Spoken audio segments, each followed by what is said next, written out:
əlimin var. Çəkib də görürsən, normaldır. Niyə görə? Çünki dövlət mənim görülmə əlimdən alıb yeyibdir. Azərbaycanın hazırki bu dövləti. 100 dənə mən məktub yazmışam İlham Əliyevə, birinə cavab olmayıb. Əvəzində məni sürüyüb, aparırlar məni elə bir yerə salıblar. 10 gün ağzı üstə ac-susuz qalmışam. Tamam ac-susuzam, polnupsuz deyirəm sizə.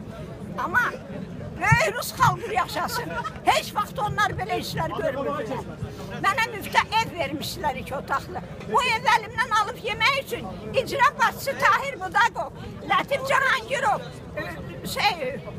nə bilim mən, onun öz kampanyaları hamısını alıb yemək üçün 80-ci illərdə aldığım paltonu geyinirəm mən.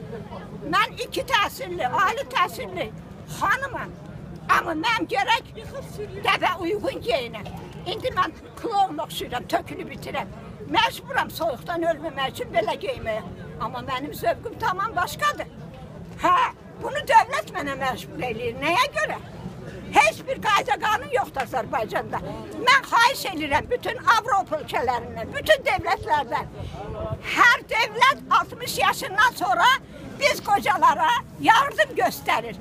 Niyə o yardımdan mənə 1 qram gəlib çatmayıbdı 84-dən bugünə qədər? Neçə dəfə də getmişəm.